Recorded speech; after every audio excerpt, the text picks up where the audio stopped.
எல்லாத்துக்கும் அப்புறம் வந்து முக்கியமான ஒரு விஷயம், என் தம்பி இந்த மனுஷன் பட்ட கஷ்டத்துக்கு வந்து வெளியில் சொல்லாத எவ்வளோ விஷயம் இருக்குது.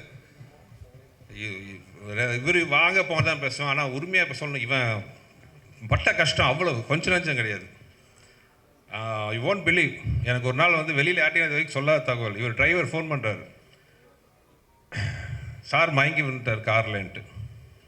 அவசரமாக போய் பார்த்தா அந்த 6 அடி உருவம் ஒரு காரில் மயங்கி கிடக்குது. அவ்வளோலாம் அது காரணம் எல்லாம் விட்டுருவோம்.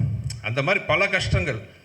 அதே மாதிரி அந்த படம் பண்ணும்பொழுது அந்த உடம்பை வருத்திக்கிட்ட ஒரு பட்ட கஷ்டம் எல்லாம் இப்போது இந்த படம் இவ்வளோ பெரிய வெற்றி மக்கள் கொண்டாடுறாங்க அப்படின்னா நான் ரொம்ப சந்தோஷப்படுறது. விஷால் பட்ட கஷ்டத்துக்கு எல்லாத்துக்கும் இது வந்து நம்ம உண்மையாக உழைச்சி சின்சியராக நம்மளோட ஃபுல் எஃபெக்டை போட்டால் கண்டிப்பாக ஆண்டவனும் மக்களும் நம்ம கைவிட மாட்டாங்கிறதுக்கு வந்து இந்த படம் வந்து ஒரு பெரிய உதாரணம்.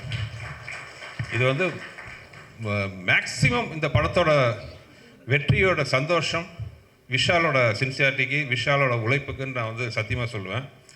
Thank God. ஏன்னா இந்த படத்தோட வெற்றி வந்து விஷாலுக்கு மார்க்கெட் ஆசிடிஸ் நல்லா இருக்குது, அது எந்த பிரச்சனையும் இல்லை. ஆனால் இந்த வெற்றி என் தம்பிக்கு ஒரு பெரிய மருந்தாக அமைஞ்சிருக்கு. I am so happy.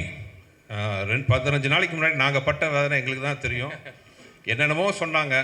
I know இல்லை விஷாலோட இதுக்கு வந்து 2 நாள் கம் பேக் அகைன்ட்டு. அதே மாதிரி வந்து இன்றைக்கி வந்து நிற்கும் போது அவ்வளோ சந்தோஷமாக இருக்குது.